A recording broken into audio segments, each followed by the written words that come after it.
Good morning. You are on ASMM Digital Small Business Connections podcast. We're the podcast for entrepreneurs by entrepreneurs. Our goal is to give you something today you can walk away with and put into work for your business, which is perfect because today we're going to be talking about working on your business, not just in your business. And I'm really excited about this. I do want to remind you, for my sanity's sake, that I need you to subscribe to YouTube because my children think I am the world's biggest nerd because I only have about a little under 600 views or subscribers over there. So get me up to 1,000 so they can stop calling me the nerd of the house. I also want to remind you that if you need help with your digital marketing, the only advertiser we have right now is asmmdigital.com. That is my business. We help small businesses be seen online. We specialize in social media, so we become you online. So we'd love to have you come on over, see how we can help you, ask us questions. That's what we're here for. Speaking of that, we are streaming live. So we have Jonathan Kiekbusch here today, and he is an expert and he can answer your questions. So if you hear him say something that you want more information about, ask the question. You can leave it in the comments. We'll see it here, and we want to be able to answer those questions. So please do. Let me bring on Jonathan. Hi, Jonathan. How are you? Hey, thanks so much for having me. I'm doing great, thanks. How about yourself? I'm good. I'm good. And you're coming to us from the very bottom of England, right? Yep, that's right. I am in Brighton right now, an hour south of London. And today it's actually sunny Brighton, so it's true to its name. That's great. We went to Brighton years and years ago, and I didn't read anything about it before I got there, but you have a pebble beach there. Your beach is a Yeah, pebble, right? yeah, it's a great disappointment to many. Oh, I thought it was lovely. It was one of my favorite things about it, actually. So, Oh, yeah, it was really? lovely. Yeah. So, all right, Jonathan, we're going to talk about a bunch of things, but I want to start with this recruiting the right team and how you do it and why that's where you start in business. Sure.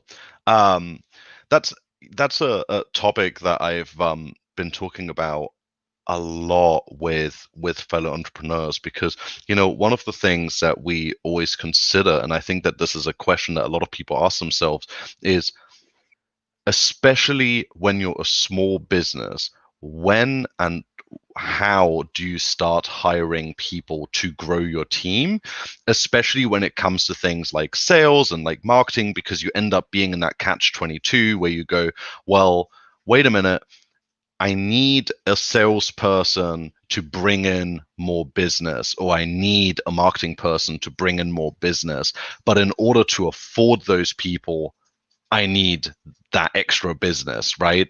And so Right. a lot of people find themselves in this catch 22 of trying to figure it out exactly when the right time is, how to find that person, how to vet them, etc. And the honest answer is that so far I don't believe that there's a one size fits all solution. And I think that that is the first realization that a lot of people have to come to terms with, is that there isn't, an ultimate marketing package. There isn't an ultimate salesperson that's going to work for every single business.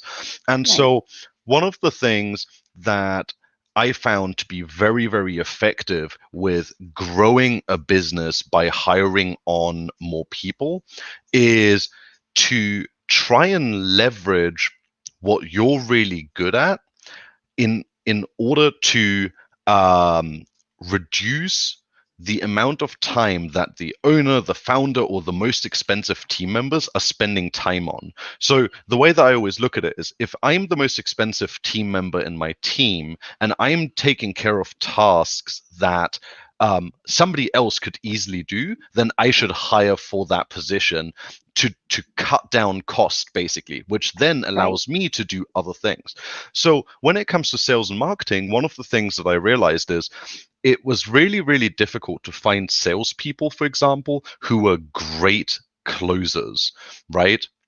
And so what I would try to do is I would try to get instead of trying to hire somebody to do the entire sales process for me, what I would try to do is hire people who can queue up a sale and then just have me close it. So instead of me personally spending all of my time doing the research, finding the prospect, doing the research on the prospect, and doing all of that legwork, I would actually be able to just read through the notes, go on the closing call, close the deal, and that is the best possible use of my time. And the exact same thing can be done when it comes to marketing, right? So when you think about it, the person running the business, it's actually really expensive for them to go on to social media and create a social media marketing strategy and deploy all of that content. So that's why they work with people like yourselves, where they can have a meeting with you and go,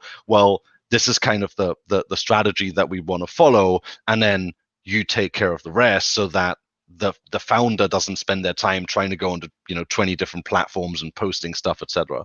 And so hiring, it's and that's kind of the thing that I found, is that it's very difficult to quantify hiring the right people in a one size fits all. But the one thing that I can say for sure is replacing buying back your time is probably the most effective way of hiring. Oh yeah, absolutely. So you mentioned something that came up for me yesterday. I spoke with a woman yesterday, and she was one of the best social media people I have ever talked to. She knew social media inside and out. What she does with her social media was absolutely incredible. Mm-hmm. But she's a CPA, and her business is as a CPA. And so I said to her, so how's that working out for you? And she says, well, I'm too busy to do my CPA work. And I'm like, so, right? So I'm like, that is amazing. So maybe it's time to hire somebody. And I know you know how to do it. I get it. But maybe it's time to hire somebody in that field, because you are working. She started describing what she was doing. I'm like, that has to take 40 hours of your week, how you're doing this. And it is. It's taking close to 40 hours of her week. We do that to ourselves. Another example, I got really lucky. My first hire was Anastasia Van Gresham. She's absolutely amazing. But the very first thing she said to me is, that's below your pay grade. Stop it. Right. And that is what you said there is so key. You've got to start thinking, how much is your time worth? Because if you're spending time, fixing your IT problems, is that a good use of your time?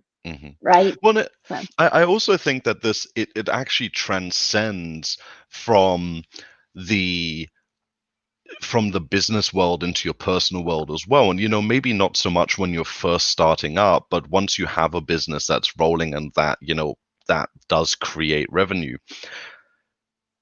A lot of people don't apply this, but when you work out your hourly cost, it might actually be more effective to hire someone to come into your house and do a deep clean every week than for you to spend 2 or 3 hours doing it yourself. Now, obviously, if that is your way of relaxing and you enjoy it, which some people do, that is a totally different story. But for some people, it is more cost effective to hire somebody to take care of that for you and spend that time relaxing and recharging than it is to go and do it themselves, because they're so packed out the rest of the time. And so I think it's really important to kind of take that almost like that 80-20 approach on everything that you do, because I think it can really, really benefit that you personally, which then benefits the business that you own or work for. Absolutely. And I'll hear people say that all the time. And they're like, oh, a cleaning service is too expensive. And I'm like, but how much is your time worth? So if your time is worth $250 an hour, and that's what you're billing at, but you're cleaning the toilets in your house, and you got 4 bathrooms, that's going to take you an hour. So you just paid yourself $250 to clean your bathrooms. Really, is that worth it? So I think that's absolutely. So we talked a little bit before we started. I always talk with my guests a little bit before we started, but I didn't ask you, what is the sleeping giant strategy? Okay, so this is a concept that I came across. I was asked to deliver a talk last year, of course, not this year. I was asked to deliver a talk in Thailand to a bunch of marketers, and the general subject matter was to be, how do you grow your business? And instead of going out and just kind of like grasping at random concepts, I really wanted to talk about something that I had gone through myself.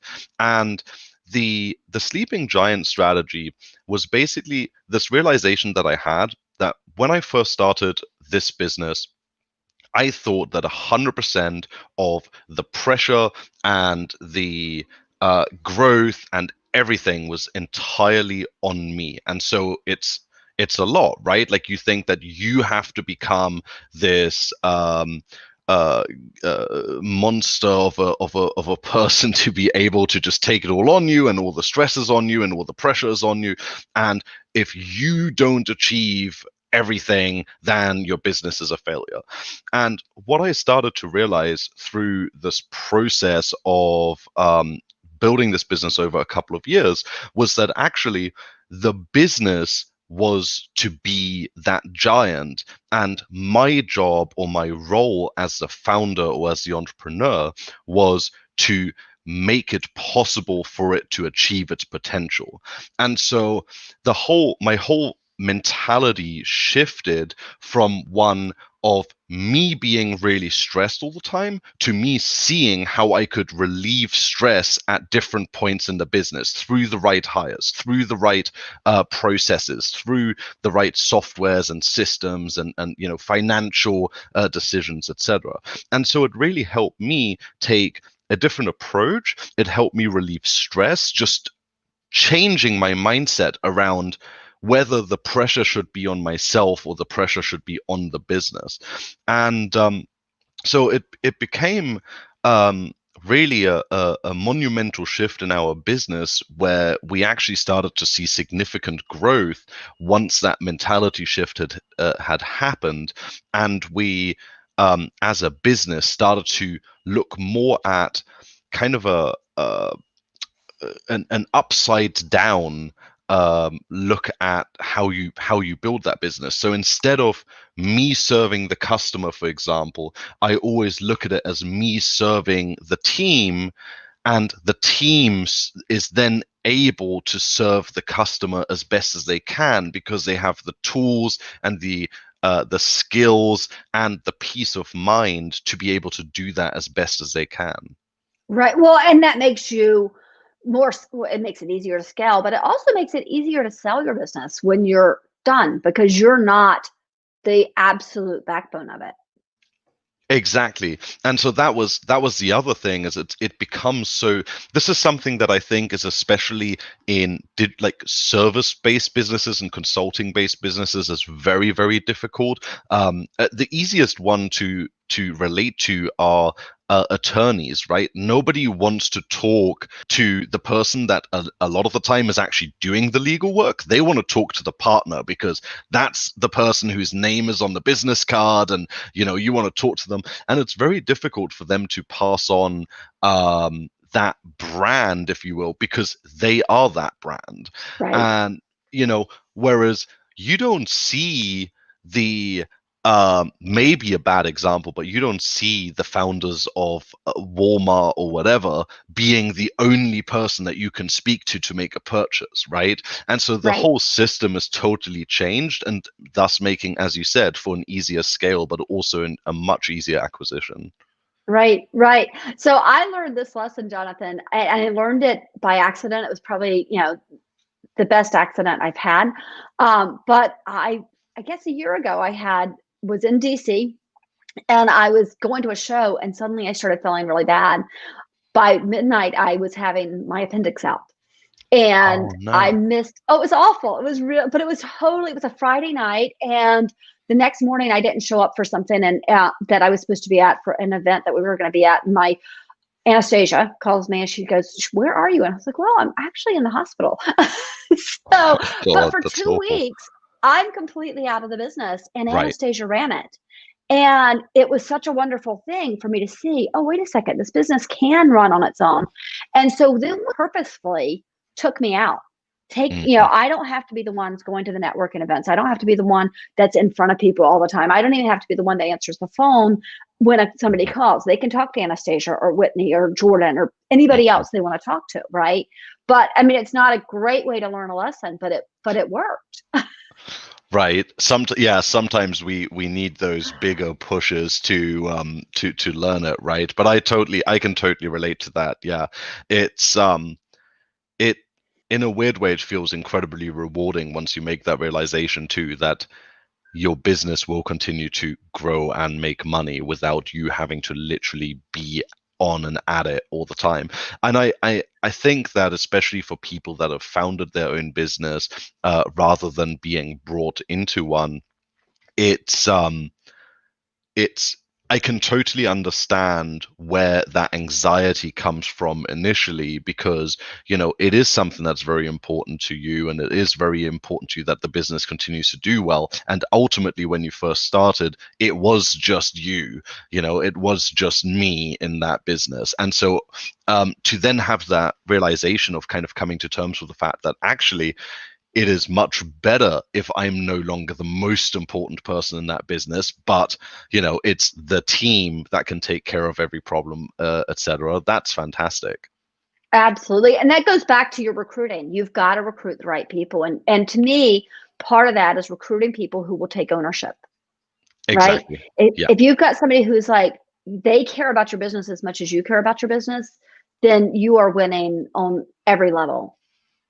Yeah, 100%. Yeah. All right. So let's talk about SOPs. Why are they important? Well, this And kind how of do we ties do them?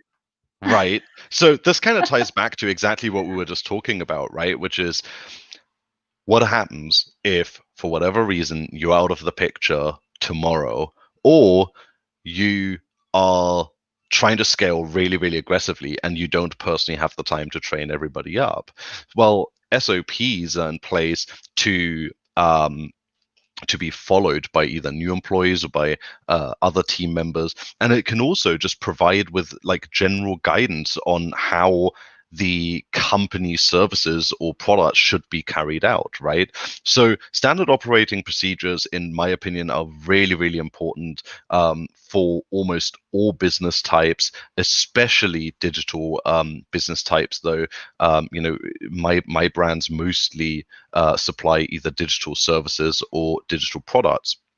And so it's really important that our team members know exactly how those products are to be created, how they're supposed to be delivered, how we deal with different customer service inquiries, etc. Now, one of the things that a lot of people find very overwhelming is they believe that they have to create an SOP in order to be able to hire somebody to replace themselves in that task, or to replace another person in that task. And I really, truly believe that that is the wrong approach. I actually believe that the approach should almost be the other way around. What we do is we try to hire somebody that we believe suits that particular role, and we then sit down with that person, with that first person, and we do like an over the shoulder session to show them how we want this particular task to be carried out. After that's done, that person's next job is to create a tutorial on what they just learned. And that solves two problems. The first one is I can now review that video or written tutorial and can see whether they actually understood what I've taught them. And secondarily, we then have an SOP for any future hires, right? So these people are basically creating the SOPs for me without me having to sit down and really overthink it and create it. And also the reality is I just don't enjoy creating them, right? So it's so much easier for me to spend 10 minutes and sit down with someone on either in person or in 2020 on a video call, and just to go, okay, here's what I want you to do. They watch it, they learn from it, and then I get them to work on it next. It's so quick. And if you think about that, one of the things that I have found with my team, we do the same thing. And one of the things I found is they come back and I look at it and I go, well, wait a second. They added this, or they took away that and streamlined this. And so you get that added, the added benefit of them making it better, right?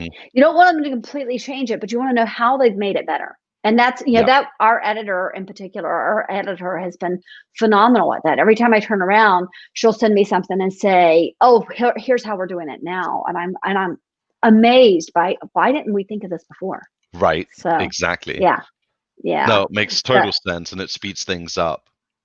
absolutely, absolutely. All right, so let's talk about why when we say work on your business and not in it. And I do want to ask you, this was the topic you asked to talk about. Did this come from, have you read the E-Myth Revisited? Is this where this came from? I have read both of those, the original one and the revisited one. Not, I mean, of course, you know, that's what kind of made the whole concept famous, at least in our circles, I would say, in the marketing circles. But for me, what's really, really important is that people understand how much they're restricting their growth and their you know the prospect, like you said earlier, of being able to sell the business if they are constantly in the trenches. And that's another huge realization for me, you know, over time, was to kind of say, well, wait a minute, if I'm constantly working on products or services that we're actually delivering, then the business isn't going to grow. Whereas if I'm working on, you know, grander strategies, or helping with hiring people to grow the business, or helping with by being on stages and presenting, or being on podcasts, or whatever it might be, then my time is utilized much better, because ultimately the ROI is going to be much greater. And so this is another thing that took me a long time to actually learn personally, because I am the kind of person that loves the grind, and that loves to, you know, put in the hours, and I'm really passionate about that kind of stuff. But I realized that there was a ceiling that I would hit, and you Right. know, the sort of what do you call it, the entrepreneurial burnout is real, right? Right. And before you know it, you are totally overworked, and your business is going absolutely stagnant. And you know what's funny too is, in our business, we've realized that every time that our business is hit with some kind of adversity, that is when my business partners and I are once again forced to totally remove ourselves from the trenches and look at the business from the outside looking in. And every single time we then just come out, just, you know, with massive growth. And so we try to do that far more often now. The other aspect to this is really that as your business portfolio grows, you know, I'm now involved in quite a few different businesses. I just simply do not have the time to work in the business. So my whole Right. focus is on um, setting up executive meetings with all of my stakeholders in the different businesses, and jumping on calls, and there will be like 30-minute calls, and just touching base, and then having stakeholders, like you said, that are incredibly passionate about that business, and going, okay, what have we got going on? What are the problems? How do you plan to solve it? And then I can give my suggestion on, you know, how we tweak it, or what we might be able to do better. And that's it. And then I check in next week, right? And in the meantime, Right. I can work on other things. And what I found is that way I can provide my knowledge and my experience to actually multiple businesses at the same time, instead of getting some stuff done in just one. Right. Oh, absolutely. I love that. So you just said something, you're like, so sometimes we have to back out and then we'll go back in, right? Mm, And one of the things that I found personally, I had this roller coaster where I would have weeks at a time where I was head down in the business, right? And I am working on delivering to clients is what I would be doing. And then I would have another, weeks at a time that I'm like not even at my desk. I couldn't get to my mm, desk because I'm busy networking, I'm busy building the business, I'm busy, out there meeting with people. And it was so up and down that I've had to figure out, well, so how do I balance that? And mm. I think it's normal as a business owner to go through those, but if you can spread them out so that they're not so long, each Hmm. of the sessions isn't so long, I think that makes it a lot easier for you. Yeah, for sure. I think finding the balance is something that's super important, and also setting yourself some parameters of how do you as an individual work best, and then sticking to that, right? Like that's something that's Right. really difficult. Like when I first started, I would be on my phone answering messages from people right up until I'm about to turn the lights off, right? And Right. that obviously adds so much stress and exhaustion, etc., because you're constantly switched on. And over time, I realized that that was really causing me a lot of stress. And so now, I might check my phone in the evenings, but I'm definitely not sat there on my phone in bed as I'm going to sleep, because it just doesn't work for me. Right. Yeah, you have to figure that out. And you do have to give yourself a break. We just did a vacation. We went away. Since March, everybody, I think, has been dealing with one thing after the other, after the other. And Hmm. we've been on. I know I have been on no matter what I've done. I am always on. And I took a vacation, and it was such a learning experience for me because I went down to South Carolina, and for 10 days, I completely unplugged. And That's during awesome. that, it was wonderful. But the best part about it is the first few days, I was very stressed. I was still stressing. I was Hmm. still wondering. And by the time I let go of everything, suddenly my mind filled with ideas. One Hmm. idea after the other on how to build a business, how to grow another business, how to work with my employees. It is amazing if you give yourself that time, even like you said, I'm not going to check, maybe I'll check my messages, but I'm not going to be answering and being on my phone until it's time to go to bed because I need that time for my brain to stop because that's when the Hmm. ideas come, Oh, right? absolutely. I think that kind of like level of stimulation is really, really important. And another way that I found that I could get some of that sort of brain stimulation where I I start questioning things is actually there was in a couple of digital marketing groups, people have recently been doing sort of like mentorship exchanges. So, people just going into their community and saying, look, I've been able to build up my business. And if you want to take up half an hour of my time and just shoot me questions about, things that I might know the answers to, then let me know. And I did a couple of those calls. And what I realized is that not only was it really rewarding to be able to jump on and just help people, but as they were asking questions specifically in relation to marketing and business development, it really made me rethink how we solved certain problems and even gave me ideas on how we could improve on what we had achieved, because I was forced to explain it and break it down and kind of like almost find the error of our ways. That's wonderful. I love that idea. I love that idea. Hmm. So are you finding, just out of curiosity, are you finding these groups on Facebook and Instagram or Twitter, or how are you finding these groups? So these are primarily on Facebook, but I would assume that the same exact thing would be possible on any platform. It just happens that I'm really active on Facebook. Um, Right. but yeah, I would almost say you can probably offer that in any community that you feel you can add value to, right? So just, Right. and the really important thing there is to be really strict with yourself to not pitch and to not try to sell anything or anything like that.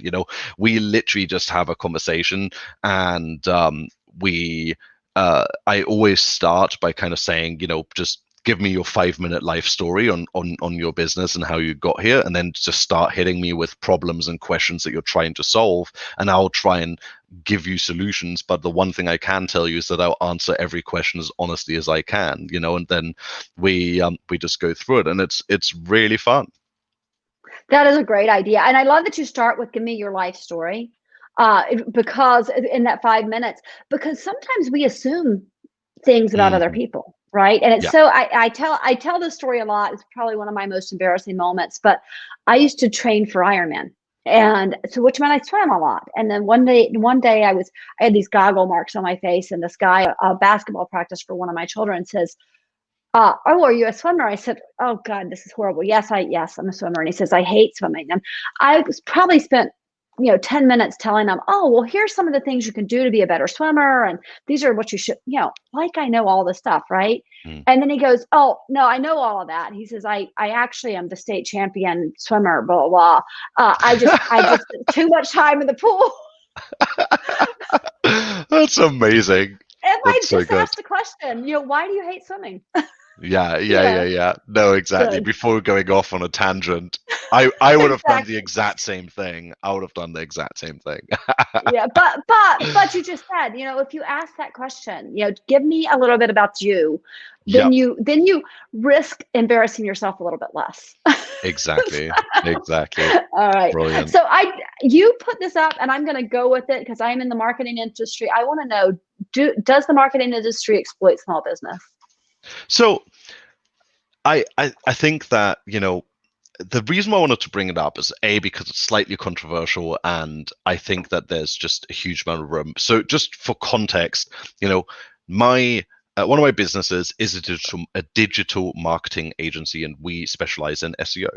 And what I found when looking at the offerings of a lot of different digital marketing agencies is that there is a tremendous amount of agencies that will exploit small businesses by accepting their money while wholeheartedly knowing that that client's budget is not going to get them anywhere.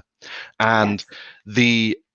the harsh reality is that in certain niches, even as a small business, you will require a pretty decent sized budget. And especially for your attorneys, for your roofers, for your dentists, for your all types of physicians, etc., you're going to need thousands of dollars to really achieve something with SEO because it's a really competitive landscape. But the problem is that, especially when it comes to SEO, but also in some of the other categories, such as the Facebook marketers, the PPC people, etc., the problem is that every one of these experts claims that their solution is going to be the best and only solution for that client instead of being able to provide them with perspective.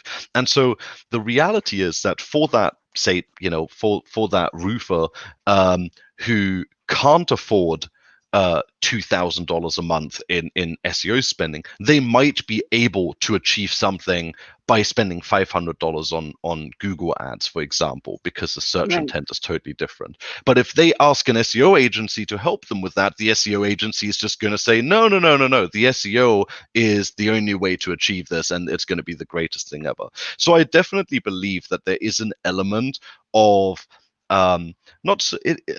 maybe exploit is too crass, but maybe the marketing industry might be misinforming small businesses on what the right strategy is. My favorite approach is to always try and understand where the business makes its money, how the business does that, and then where that business's audience lives, right? There's absolutely no point in me taking $500 a month for SEO if that's not going to go anywhere and that client is going to churn in 4 months' time, and then they're going to say, oh, all SEO is BS, and we're never going to work with a marketing company again, and they're all scams. And so I really wish that more marketing agencies would take the perspective of wanting to have just positive results and experiences over taking money, because as soon as Absolutely. they would start doing that, their referral rates would go up, their growth rate would go up, etc., etc. We say no to so many prospects that approach us just based on the fact that we don't believe that we're the perfect fit for one another, and that is just it, But I will still spend an hour and a half sometimes with these founders on a call, directing them into the right direction, saying, look, once you have that budget, once you have this in place or that in place, come back to us and we will be able to help you. Right. Well, and it probably, I know it comes back to you. I tell a story a lot. I had a meeting probably 3 years ago. I was relatively new. We've only had this business for 4 years. So 3 years ago, I met with this really wonderful couple, young couple. They owned a carpet cleaning service. And they said, I want you to do my social media. And after talking to them, I said, I can't. They said, I really can't. I said, first of all, because you're so small, one of you can work on your social media. But the other thing is I had them come clean my carpet first. That was before I even had my meeting with them. I'm like, come clean my carpet. And as I will be a customer. And they showed up, and the people who came in my house did not have on shirts with the company name on it. They were all dressed however they wanted to be dressed. They didn't have a van that was wrapped or marked in any way. And that really bothered me. And then the other thing was they weren't doing any networking. And I said, I will take you on as a client after you get uniforms for your employees, after you wrap your van, and after you join a BNI or some other networking company. And that couple has given me so many referrals in those 3 years because they trusted me, because I gave them good advice. And immediately after wrapping their van, they're like, oh my God, our business has grown exponentially, because now we go into a neighborhood and we're seen. And that neighborhood, those people are going to call us. So it comes back to you if you take care of your clients or potential clients. Yeah, absolutely. We've had referrals from people that we turned down where we had that exact same thing. They've never worked with us, but just based on the fact that we spend our time educating them, that we were honest and truthful with them, just alone by doing those things, they felt that we were trustworthy enough to refer us to their friends and colleagues, and that's wild. Yeah, I think it is so important to realize that being a good person in business is at the very least, it's as important as delivering a good product. You have to be a good person. You have to do the right thing. And working with the wrong people, you're right. I bring in a client, if I brought them in, they'd have worked with me for a little bit. It wouldn't have gone well because they don't have their van marked or uniforms for their customers. And so it would have come back. They would have ended up, letting me go. It wouldn't have worked. So I think it's so important that you do that. Jonathan, this was really great. I want you to tell people how they can get in touch with you. Sure. Well, our brand is SEOButler.com. Feel free to check it out, get in touch with us, send us an email, and I'm always around. Awesome. Well, hang on just a minute. I'm going to come right back to you, okay? All right. If you guys are listening to this, you probably did not notice at some point I came on the screen just like this, all by myself, and I was talking to my child over to the right-hand side, who knows I'm on the air, but had to tell me something. So let me go through some, forgive me for that mistake. So Monday we'll have more guests. We have 2 more guests next week. We're going to be doing this 2 days a week until the end of the year, and then we'll go to 1 day a week. I do want to remind you that you can subscribe, whether you're listening to this right now as a podcast, you can do it anywhere you're listening to it, on iTunes or on Spotify, wherever. Please do subscribe to us. Also subscribe to us on YouTube. That would help my children not think I'm such a nerd. And I want to remind you, if you need help with your social media, if you need help with your digital marketing, not only do we do social media, but we have wonderful contacts, wonderful partners like Jonathan, who we can say, we can't help you, but let us introduce you to him, or we can help you on a much bigger basis by partnering with these other people who will help you in your business. So please do reach out to us if you have any questions or you need anything at all. Jonathan, I want to thank you again. Thank you so much for coming on. Hey, absolutely my pleasure. It's been so great catching up. Awesome. And you hold on one second. I'm going to say goodbye to everybody. You guys take care, and we'll see you next week.